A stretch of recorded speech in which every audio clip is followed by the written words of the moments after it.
Assalamualaikum warahmatullahi wabarakatuh. Okay, so this video will be the last video in chapter 5. We will be discussing on the last subtopic. We have 5.5 mutual inductance. Okay, so kalau masih lagi ingat, subtopik 5.3, 5.3 kita discuss tentang self-inductance. Subtopik 5.4 kita discuss tentang energy stored in inductor. Dan last kali kita nak discuss tentang mutual inductance. So konsep tu lebih kurang sama dengan self-inductance. Bezanya self-inductance hanya ada satu solenoid, satu coil sahaja. Tapi mutual inductance dia melibatkan dua solenoid. Okay. So, let's look at the definition of mutual induction ataupun mutual inductance terlebih dahulu. So, mutual induction, it means that EMF is induced in a circuit by change in current in another nearby circuit. Okay, so sama konsep dia, EMF mesti induce kalau ada perubahan current. Okay, itu adalah definition untuk self-induction lah. Kalau ada perubahan current, EMF akan induce. Pada masa yang sama, current akan induce. Okay, bezanya adalah dalam mutual inductance, okay, dia mention dekat sini, dia fokus kepada another nearby circuit. So, it means here, ada dua circuit, ada dua solenoid. So, disebabkan perubahan current dalam solenoid pertama, dia akan induce EMF dalam solenoid kedua. Okay. So, salah satu solenoid mesti ada change in current, salah satu mesti experience the induction, di mana EMF akan induce dan current akan induce pada circuit yang kedua. So, itu adalah mutual inductance. Okay, beza dengan self-induction hanya ada satu solenoid sahaja. Current change dalam solenoid yang sama, EMF pun akan induce pada solenoid yang sama. Okay, mutual melibatkan dua. Okay, so kita tengok situation dekat bawah ni. Okay, so in order for EMF to be induced, of course dia mesti ada perubahan current. Okay, kita tengok situation di mana current decrease untuk kes yang pertama. Current decrease terlebih dahulu. Yang kedua nanti kita tengok current increase pula. Okay, so macam mana kita nak keluarkan konsep mutual inductance between these two solenoid. Alright. So, kita ada dua solenoid macam yang saya explain tadi. Circuit 1 represent solenoid 1, circuit 2 represent solenoid 2. So, solenoid 1, kita tengok kat sini dia ada battery. Okay, dia ada switch. Okay, solenoid 2 dia hanya ada galvanometer. Okay, jadi logiknya kita tahu current initially will be flowing from the battery. Okay, so current akan flow daripada positive terminal to the negative terminal. So, we label as I1 represent current in solenoid 1. Okay, and then solenoid 2 tak ada current initially. Okay, there is no current flow in solenoid 2 initially. Hanya ada current in solenoid 1 sahaja. Alright, so in order for EMF to be induced, okay, kita tahu mesti akan ada perubahan flux according to Faraday, dan untuk perubahan flux tu berlaku, kena ada perubahan current terlebih dahulu. Okay, so this current 1, kita akan decreasekan dia. So, to decrease the current 1, okay, kita boleh buat macam-macam. Okay, contohnya kita ubah nilai resistance. Okay, sebab kita tahu ada resistance kat sini, boleh kita ubah nilai resistance ni, nak kurangkan current, kita kena increase the resistance value. Ataupun as simple as kita just buka dan tutup switch ni.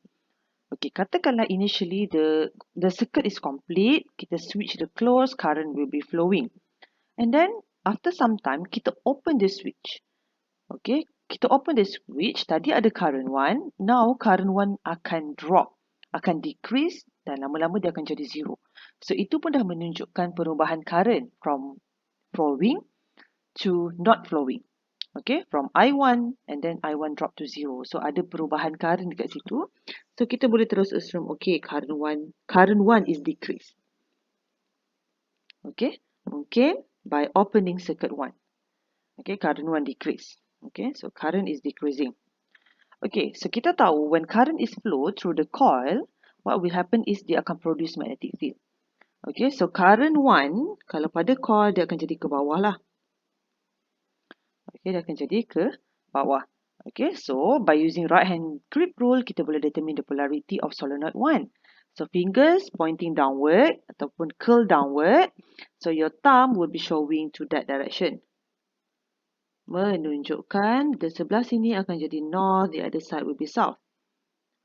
Okey, jadi kita tahulah. Okey, so direction of magnetic field akan jadi begini.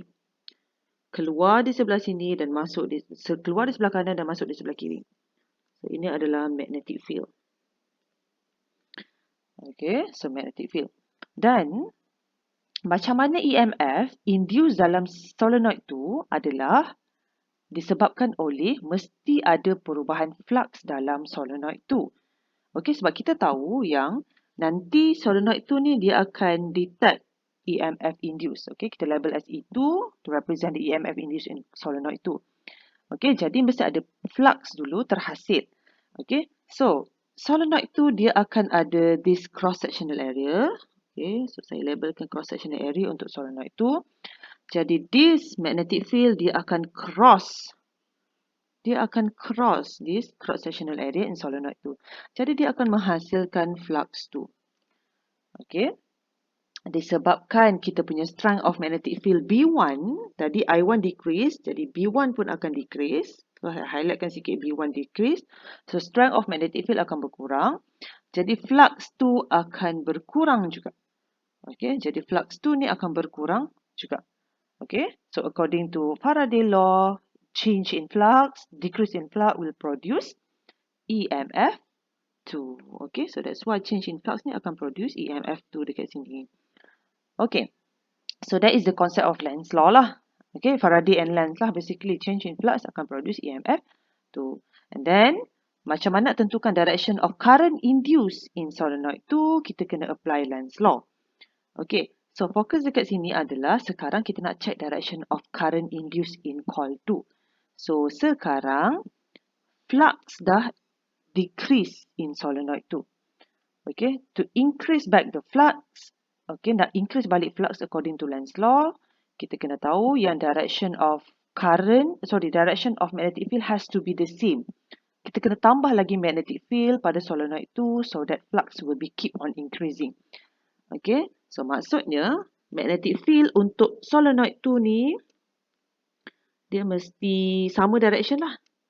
Dia kena masuk juga. Okay, so dia kena masuk, sebelah sini mesti keluar lah. Okay, sebelah sini mesti keluar. Baru dia boleh masuk. Sebelah kanan akan jadi keluar, sebelah kiri akan jadi masuk. So this side will be north, the other side will be south. Okay, so that is the new polarity yang kita detect daripada magnetic field induced. Okay, yang hijau adalah magnetic field induced.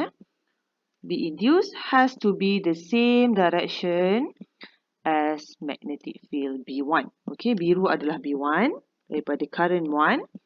B2, basically B2 adalah B induced. Same direction as B1.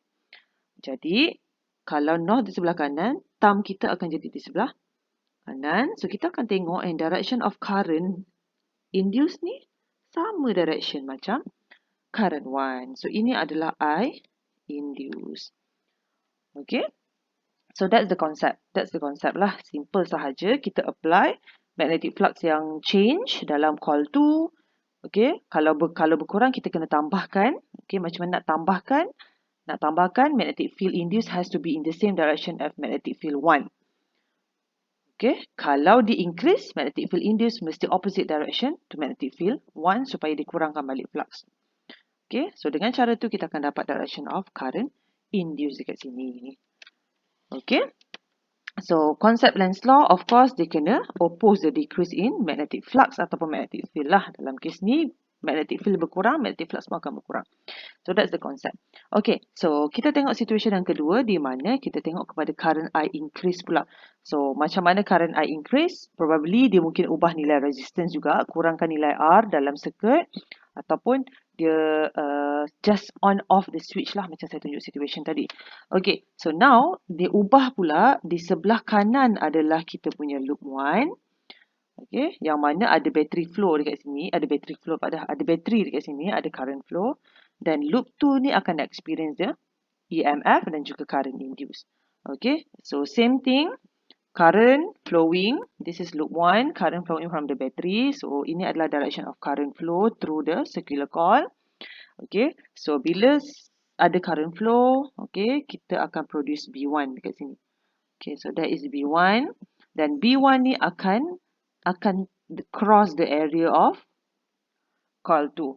Jadi, dia produce flux 2. Okay, disebabkan current kita increase, flux kita pun akan increase dalam kes ini. Okay, so apabila flux increase, dia akan produce EMF induced pada galvanometer dan dia akan produce induced current. So to check the direction of induced current, nak decrease back the flux, magnetic field has to be in opposite direction. Okay, so hijau adalah B induced, so dia mesti opposite lah. Okay, hijau adalah B induced, so B induced kita mesti opposite direction. Okay, seperti ini. So B induced has to be in opposite direction to B1. Ini adalah B1. Ini adalah B1. Mesti opposite direction sebab kita nak kurangkan balik flux tu. Jadi, your thumb will be showing to the right. Kenapa? Sebab magnetic field kita, north kita keluar di sebelah kanan, south di sebelah kiri. So, north akan jadi di sini, south akan jadi di sini. So, kita akan dapat direction of current flow. Mana direction dia? Okay, ini adalah direction of current induced. So, saya labelkan sikit lah. Current induced sebab thumb kita di sebelah kanan. So, dia akan curl ke bawah. Okay, as simple as that. So, EMF is induced in coil 2 juga. Bezanya kita letak coil 1 di sebelah kanan lah dalam kes ini. Okay. So, that's the concept of mutual inductance. Alright. So, kalau kita tengok kat sini, EMF induced in loop 2 ataupun circuit 2 to oppose the changes in current in loop 1. Itu adalah konsep mutual inductance. Dan ingat, induced current yang present in the loop mesti disebabkan change in current in the neighboring loop. Okay, mesti melibatkan current yang berubah pada circuit yang berbeza lah. That is known as mutual mutual induction ataupun mutual inductance yang dinamakan direct translation dia aruhan saling. Dia saling mengaruh antara satu sama lain. Okay, so explanation dekat bawah ni basically explanation yang sama yang saya dah explain tapi dia lebih kepada step by step in explanation in words lah. Okay, so alhamdulillah. Okay, so according to the diagram we have two solenoid. Kita ada N1 as the number of turn in solenoid 1 and 2 as the number of turn in solenoid 2. So N1, coil 1 is connected to the battery and 2 is connected to the galvanometer. Of course, kita tahu EMF akan induce dalam coil 2 disebabkan change in current in the first coil. Okay, so this situation where the solenoid is placed side by side. Okay, side by side, kita usually dalam syllabus kita akan assume area of both solenoid ni sama. Okay, dan syllabus kita memang akan assume solenoid ni area dia sama. Okay, kalau area dia berbeza, situation dia akan lebih complicated. Okay, so kita tengok explanation ni one by one. Okay, so coil 1 is connected to the battery, coil 2 is connected to the galvanometer yang mana saya dah explain tadi. Lepas tu, current starts to flow in coil 1. Okay, so kita tahu current will start flowing from the positive terminal to the negative terminal. And then magnetic field will build up inside the coil. Okay, so they produce magnetic field B1. So this is I1, this is B1. Dekat sini pun dia dah labelkan mana satu B1. Okay, so this is the B1 from coil 1. Okay, so since the coil 2 is placed near to coil 1, this magnetic field will also pass through coil 2. Okay, kita tahulah magnetic field tu akan kena juga pada coil yang kedua, producing flux 2. Okay, so dia akan produce flux 2. Okay, dan konsep dia mesti ada perubahan current dalam coil 1. Okay, magnetic flux through coil 1 and coil 2 will change juga. Okay, so usually bila ada current change in coil 1, kita akan discuss tentang flux in coil 2. Flux change in coil 2 lah. Okay, tapi dalam kes ini kena ingat sebenarnya kedua-dua coil dia akan produce change in flux. Okay, tapi kita fokus kepada salah satu sahaja sebab kita nak tahu EMF induced dekat coil yang kedua. Alright.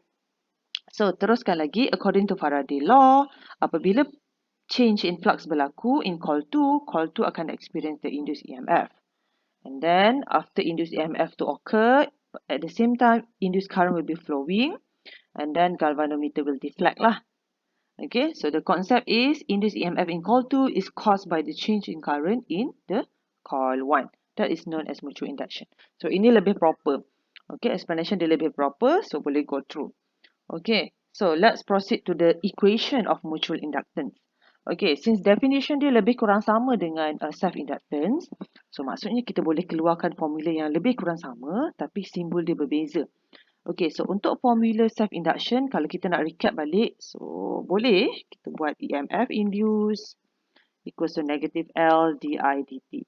So ini adalah self-induction, di mana konsepnya adalah EMF induced pada solenoid yang sama apabila ada perubahan current pada solenoid yang sama lah. Okay, kat situlah berlakunya change in current, kat situlah berlakunya induced EMF. Okay, tetapi dalam mutual inductance, kita kena guna definition yang sama, tetapi kita kena bezakan sikit dari segi current flow dan EMF induced. Okay, so dekat sini kita gantikan L, kita akan gantikan L dengan M to represent the mutual inductance. Okay, dan selain daripada tu, kita kena make sure labeling kita betul. Kalau kita nak discuss tentang EMF in coil 2, current mesti change in the neighboring coil, which is current 1. Okay, ataupun kalau kita nak buat dia E1, dia boleh jadi current in coil 2. So salah satulah. Okay, kat sini kita fokus kepada 2 dulu. Banyak kali kita discuss coil 1 yang ada current flow, coil 2 yang akan ada EMF induced. So hati-hati dari segi labeling. So that's the concept. Okay, so according to this definition, EMF induced itu dalam satu coil proportional to the rate at which the current in the other coil is changing, di1 over dt. Okay, so itu adalah formula yang menerangkan statement tadilah, formula ini. Okay, so apa yang kita nak discuss kat sini? Okay, so kita keluarkan formula yang sama yang saya dah highlightkan kat bawah ni. So kat sini wujudnya negative sign. Negative sign ni sebenarnya konsep Lenz law juga. Sebenarnya dia menunjukkan current 1 dengan EMF 2 ni sebenarnya due to the change in current 1, EMF 2 punya direction dia mesti oppose any change in current 1 lah basically. Okay, so tak semestinya direction dia akan berbeza. It probably has the same direction. It can be has the same direction. Tapi it depends on the change in flux kat situ. Okay, so itu adalah formula untuk mutual inductance. Okay, labeling dekat sini M12 ni sebenarnya doesn't matter. So dia boleh jadi M12, dia boleh jadi M21. Okay, so dalam kes ni kita label as M12 menunjukkan mutual inductance of coil 2 with respect to coil 1. So between this 1 and 2 coil. Okay, alright. So kita keluarkan pula Faraday law. Selain daripada kita ada formula yang represent by mutual inductance, yang ada mutual inductance dalam formula tersebut, kita ada formula Faraday yang mana kita apply konsep Faraday ni. Okay, EMF induced in coil 2 mesti disebabkan ada perubahan flux in coil 2 lah. Okay, sebab kita banyak kali discuss kalau EMF induced dalam coil 2, flux tu mesti berubah pada coil 2 walaupun magnetic field tu datang daripada coil 1. Okay, dan jangan lupa dia ada number of turn dekat sini menunjukkan magnetic flux linkage, dan Faraday jangan lupa ada negative sign. So kedua-dua formula definition of induction dengan Faraday kedua-dua ada negative sign menunjukkan Lenz punya konsep. Okay, so kita equatekan kedua-dua equation ni, EMF2, EMF2. So kita tuliskan equation M di I1, N2 di flux 2, di mana dt kita dah cancelkan. Okay, so saya just tuliskan balik. Okay, so katakanlah kita ambil equation 1, equation 2 kita equatekan. 2 di I1 over dt di flux 2 over dt. So kita cancelkan the dt, so end up kita akan dapat equation ni lah. So kita kena differentiate this equation actually. Sorry, bukan differentiate, kita kena integrate. So end up kita akan dapat mino. Okay, so ingat tak dalam self induction kita ada lino, tapi dalam mutual induction kita akan ada mino. Okay, so mino ni, okay, so kalau kita nak tulis kita boleh tulis seperti ini. Ataupun kita boleh tulis M equals to N V over I. Tapi dalam mutual inductance dia lebih complicated. Dia kena label yang betul. Kenapa? Sebab kita ada dua jenis current, kita ada dua jenis solenoid, dua jenis number of turn, dua jenis flux. Jadi kat sini kita kena hati-hati. Kalau kita nak discuss tentang M untuk coil 2 contohnya. Okay, senang je kita label as M2. So current has to be changed in coil 1. So flux ni mestilah datang daripada coil 2. Sebab kita nak discuss tentang mutual inductance in coil 2. So basically dia mesti with respect to coil 1. Kadang-kadang kita boleh labelkan M2 ni as M12 lah. Maksudnya mutual inductance as coil 2 with respect to coil 1. Okay, ataupun kita nak labelkan dia sebagai okay. So itu contohnya lah. Okay, sama juga konsep kat sini. M2, N2, V2 tapi I mesti change in 1. Maksudnya salah satu coil yang produce the EMF, the other coil will produce the current flow daripada bateri. So this one mesti daripada current yang ada daripada bateri lah. Current from battery. Okay, so that's the concept. So kat sini pun dia highlightkan benda yang sama juga. Okay, so macam yang saya explain tadi. M12 maksudnya mutual inductance in coil 2 with respect to 1. So mesti melibatkan flux 2 dan number of turn 2 tetapi I mesti daripada coil 1. Okay, so sebenarnya mutual inductance ni bukan experience by coil 2 sahaja. Okay, selepas coil 2 produce EMF, selepas coil 2 akan produce induced current, kemudian dia juga akan, proses tu akan continuous kepada coil 1 balik. Jadi coil 1 pun dia akan rasa, dia akan rasa this mutual inductance. Okay, so maksudnya kat sini, yang ni akan jadi mutual inductance bagi coil 1. Okay, tetapi kena ingat, kalau kita tengah discuss mutual inductance in coil 1, jadi dekat sini, kita punya current tu mesti daripada current daripada coil 2. Lebih kurang macam current ni adalah induced current dalam coil 2. Okay, jadi kalau perasan, kalau mutual inductance in coil 2, number of turn dengan flux mesti untuk coil 1 lah. Okay, so dia relate dekat sini. So kalau ini adalah coil 1, dekat sini pun mesti coil 1, tapi dia ada one mesti coil 2. Current je yang berbeza, yang lain semua dia akan sama. Okay, so macam saya bagi tahu tadi, mutual inductance punya value is the same for both coil, either coil 1 atau coil 2 sebab proses tu continuous. Lepas coil 2 produce EMF, coil 1 pun nanti akan produce juga EMF macam self-induction due to the change in current in induced current in coil 2. So that's basically the concept. Mutual inductance untuk kedua-dua coil ni dia akan rasa benda yang sama. Okay, and then of course the mutual inductance punya unit adalah sama macam L, self-inductance iaitu Henry. It's just that main concept yang kita kena highlightkan dekat sini, kalau kita tengah discuss tentang EMF dalam coil 1, mesti ada current change in coil 2. Sama juga kalau EMF in coil 2, mesti ada current change in coil 1. Okay, so itu adalah main concept yang kita nak introduce. Okay, so next adalah kita nak keluarkan specific formula for two coaxial solenoid. Apa maksud coaxial solenoid ni? Basically, dia represent by this diagram. Okay, so kita ada satu solenoid yang warna hitam. Kemudian kita ada second solenoid yang wrap around the same point, the same axis. So dia curl pada point yang sama. Okay, menunjukkan kedua-dua solenoid akan ada area yang sama. Tetapi number of turn boleh jadi berbeza lah. Okay, cuba dipusingkan dia pada tempat yang sama. Okay. Dekat sini kita ada N1, N2 to represent number of turn untuk first solenoid and then second solenoid.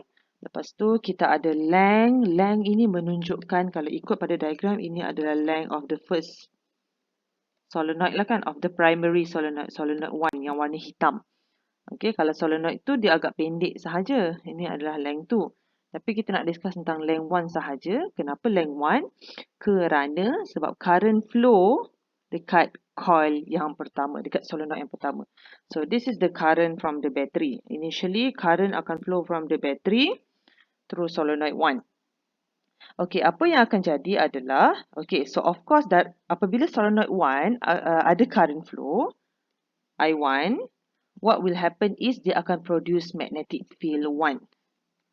Okay, yang macam kita discuss tadi. Dan formula untuk magnetic field of solenoid at the center is given by this. Okay, so B1 equals to mu naught N1 I1 over L. So, tengok pada penggunaan term kat sini, semuanya diguna untuk solenoid 1. N1, I1 and even length ni adalah length of solenoid 1. So, that is the magnetic field of solenoid 1. Okay, so apabila ada magnetic field yang cross an area, so this area, so apa yang akan jadi adalah dia akan produce magnetic flux. Okay, so ni kita discuss tentang magnetic flux 1 terlebih dahulu. Okay, flux 1 terlebih dahulu. So, bila flux 1, maksudnya mesti production of magnetic field tu daripada B1, di mana B1 tu daripada atas ni lah. Okay, dan area is, tak ada masalah sebab area for both solenoid is the same. Cos theta, theta mesti 0 to produce the maximum value of cos, which is 1. Dan end up equation kita masukkan B1 dalam equation flux 1. So, dia produce formula flux 1 yang lebih spesifik lah. Formula flux 1 in terms of B1 yang kita masukkan equation B1 daripada atas. Okay, so ini adalah formula untuk flux 1. Tapi kita kan discuss tentang EMF induced in flux.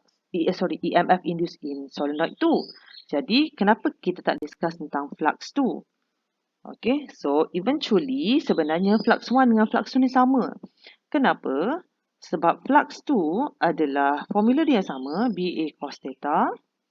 Tapi B mesti produce daripada solenoid 1. Kita tak ada B2, kita hanya ada B1 sahaja. Kenapa ada B1 sahaja? Sebab current tu hanya ada I1. Hanya ada current pada I1 sahaja daripada bateri. Okey, jadi end up kita akan tengok yang flux tu formula dia akan sama juga dengan flux 1. Jadi flux 2 dengan flux 1 ni adalah sama nilai dia dalam kes ini. Jadi situation sekarang flux 2 dengan flux 1 sama. Okey. So, sekarang kita nak ubah nilai flux tu. Current kena ubah dulu. Okay, current in I1 changes. Jadi flux pun sama ada flux 1 ataupun flux 2 akan changes juga. Okay, flux 1 atau flux 2, sorry. Akan changes juga. Jadi EMF will be induced in the solenoid 2, in the secondary solenoid. Okay, so kita ada formula Mino. Okay, di mana kita nak discuss tentang mutual inductance in coil 2.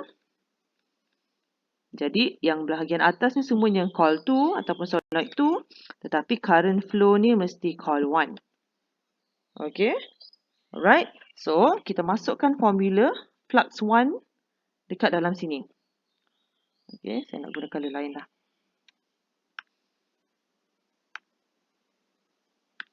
Alright. So, saya nak gunakan color flux 1 ni. Kita masukkan dalam formula ni. Sebab flux 1 dengan flux 2 adalah sama. Jadi end up kita akan ada equation yang baru N2 over I1. Lepas tu ini adalah equation bagi flux 1 ataupun flux 2 tadi. So flux 1 dengan flux 2 sama kan. Kita masukkan je flux 1 punya equation daripada atas. Masukkan dalam equation bawah ni. So sampailah kita dapat satu equation. I1 tu dah cancel out. Okay. So I1 dah cancel out. So kita akan ada mutual inductance punya formula. Tak kisah sama ada coil 1 atau coil 2, ini adalah general formula dia. So, mu naught, N1, N2, area over F. So, dekat sini kita hati-hati. Kalau kita perasan,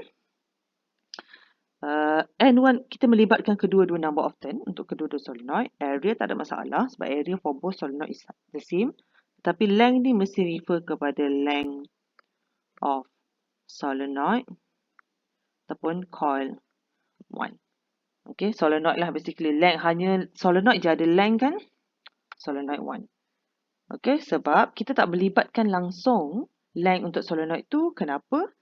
Sebab, excuse me.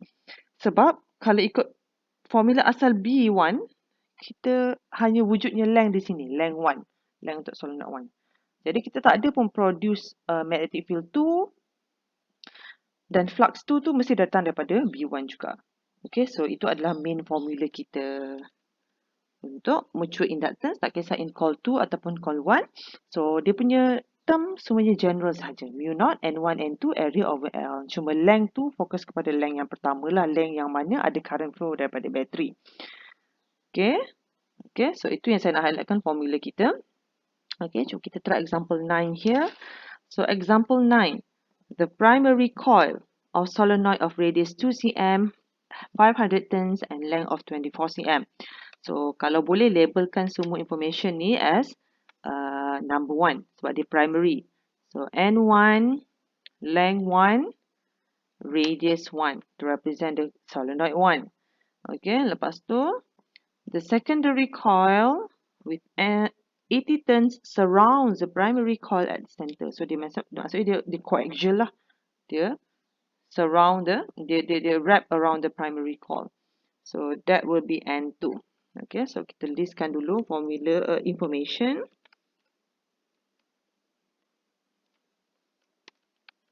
Okay, 0.24 meter.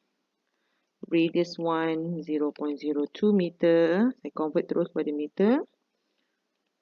80 turns. Okay, so first question. A, the mutual inductance of the coil. Simple je soalannya. Mutual inductance. Okay, mungkin kita akan terfikir nak guna yang mana. Okay, so antara formula yang kita boleh guna adalah general. Tapi kena ingat, kena fokus kepada current flow, kena tahu kat mana current flow, sama ada primary coil ataupun secondary coil. Kalau ikut pada soalan, tak ada pun dimension current dekat coil yang mana. Jadi saya rasa penggunaan formula ni kurang sesuai. Jadi gunakan formula yang tak ada current, iaitu general formula untuk mutual inductance yang melibatkan dua-dua number of turns, yang melibatkan area over length. Okay, so soalan ni lebih simple sebab dia dah terus bagi number of turn 1, number of solenoid 1, number of turn for solenoid 1, number of turn for solenoid 2, area. Okay, area yang kita akan assume sebabkan dia wrap pada center yang sama. Okay, dia pusing pada point yang sama. Jadi dekat sini area dia mesti area yang sama. Kita boleh terus ambil sahaja radius untuk 1 to represent the same radius of secondary and primary coil. Jadi kat sini boleh masukkan nilai mu0. Okay, so permeability of free space 500 for N1, 80 for N2. Area, you have to use the formula for area lah. Pi r square. So gunakan sahaja radius daripada solenoid 1. Dia akan sama je sahaja untuk area for both solenoid. Over length yang given is length of solenoid 1. Okay, so kalau ikutkan dekat sini, sebabkan length tu diberi untuk primary coil, jadi of course current tu mesti akan flow dekat primary coil lah. Okay, current tu mesti flow dekat length 1 ni. Okay, tapi to be safe memang kita gunakan formula ni lah sebab nilai current pun kita tak ada kan. So tak perlu pun guna formula mino. So boleh kirakan mutual inductance. Okay, soalan B pula. Magnitude of induced EMF in the secondary coil if the current in the primary coil changes at the rate of 4.8 ampere per second. Okay, so dalam kes ini memang diminta E2. Okay, E2 mesti ada perubahan current in coil 1. Okay, sebab E yang kita nak cari, E adalah secondary coil. So, negative M di1 over D2. So, perubahan current tu dekat primary, EMF akan induce dekat secondary. Okay, perubahan current produce dekat first coil, EMF induce dekat second coil. EMF yang kita nak cari, mutual inductance kita boleh dapat daripada jawapan A. Okay, so jawapan A yang kita ada, okay, hopefully jawapan tu betul. Kita korang just kira je, so kita masukkan mutual inductance punya value. Dan current change yang diberi dah memang per second. Ampere per second. So, itu sebenarnya adalah di1 over dt. Itu nilai dia 4.8 ampere per second. So, terus masukkan 4.8 kat sini.